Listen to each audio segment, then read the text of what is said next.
When Jesus had crossed again in the boat to the other side, a large crowd gathered around him, and he stayed close to the sea. One of the synagogue officials named Jairus came forward. Seeing him, he fell at his feet and pleaded earnestly with him, saying, "My daughter is at the point of death.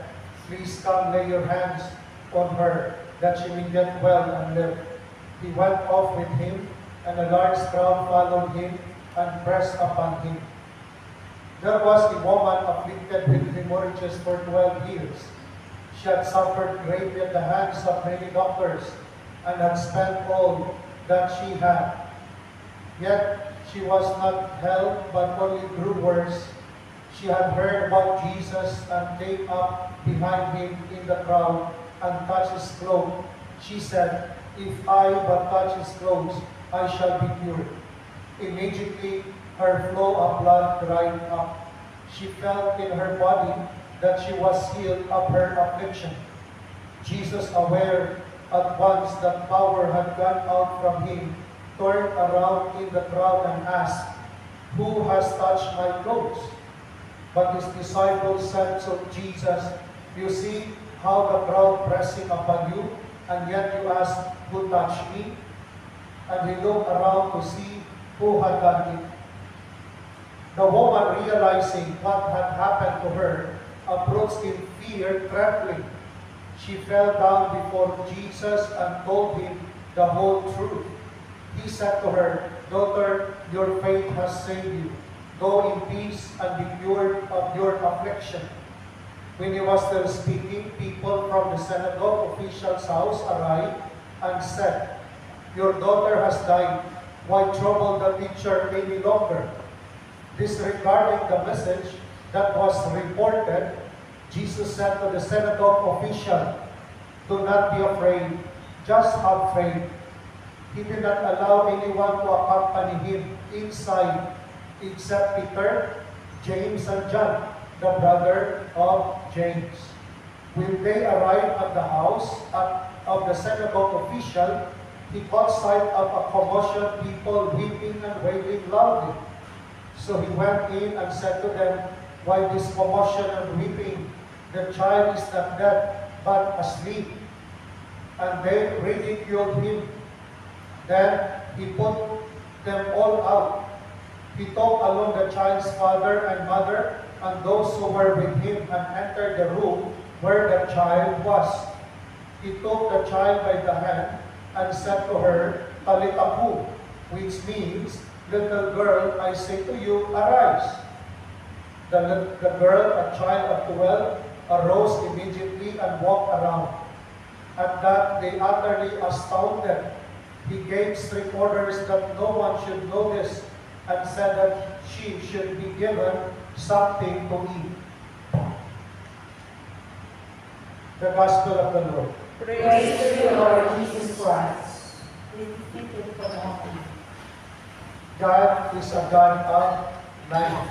That is what mentioned in the first reading today from the book of, and the first reading from the book of the book of wisdom. God did not make death, nor does He rejoice in the destruction of the living. That's why God is a God of life. Meaning, whoever is with God finds life. Pagkasama natin palagi ang Panginoon, makamta natin ang buhay. In the Gospel, here, the daughter of Jairus was ill.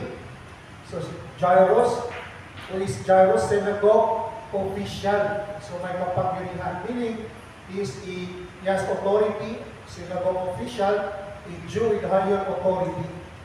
At alam naman natin, the Jewish people, palagi lang kinikriticize ang Panginoon. So because in need na, talagang dahil na yung anak ni Jairus, makita natin yung humility ni Jairus. Nilapitan niya yung mga inuusig ng kasamahan niya. Nilapitan niya si Jesus at ang sabi, my daughter is at the point of death.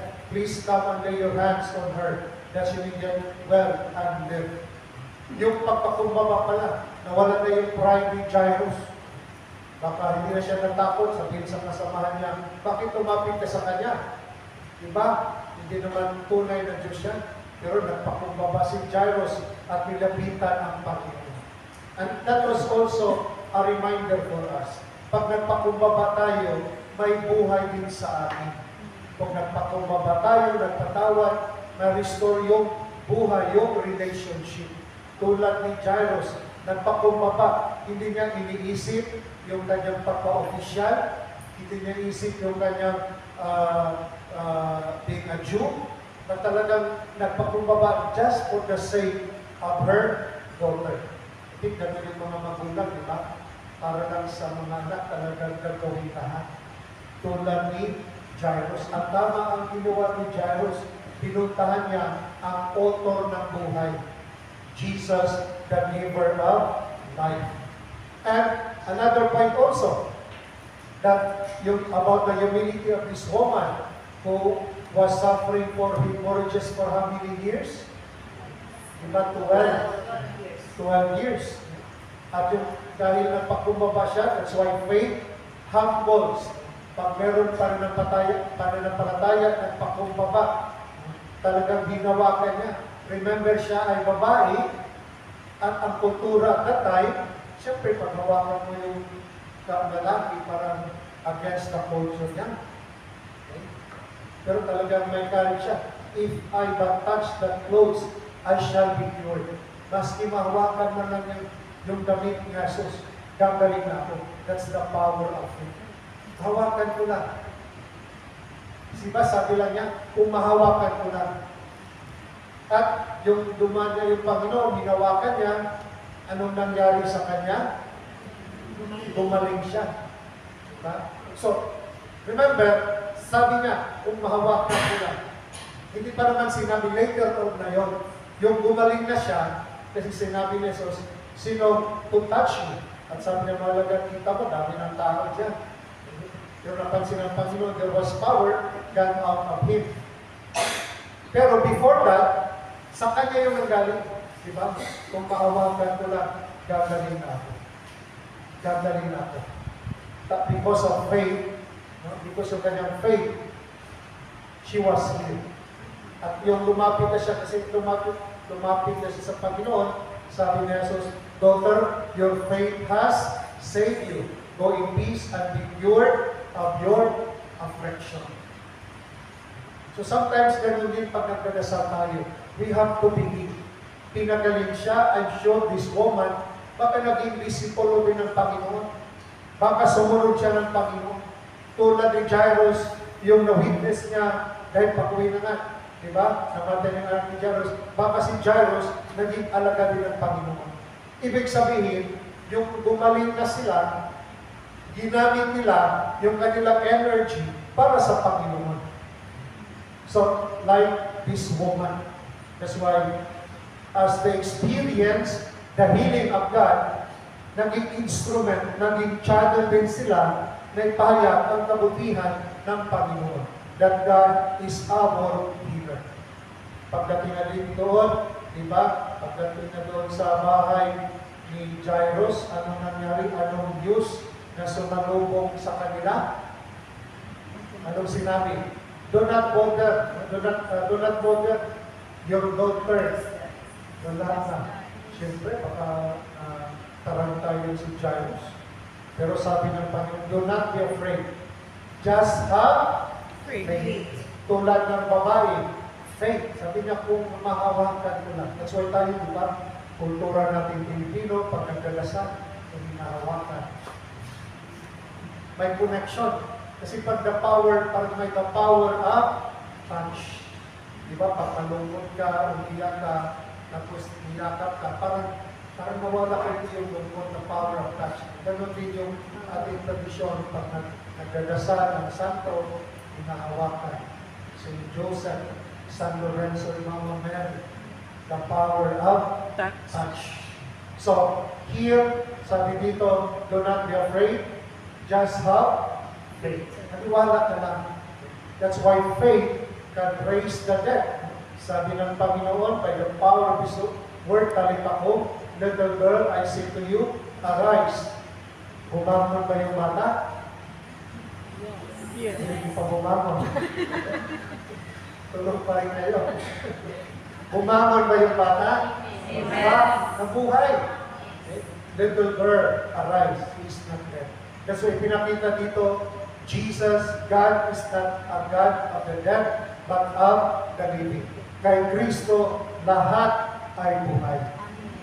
Sana pagsasimang buhay ng buhay tayo. Pero yung mga kawasan yung pag pakatapawag rin lang. Wala ka buhay. Pagsasimbahan, dapat buhay. Diba? Diba?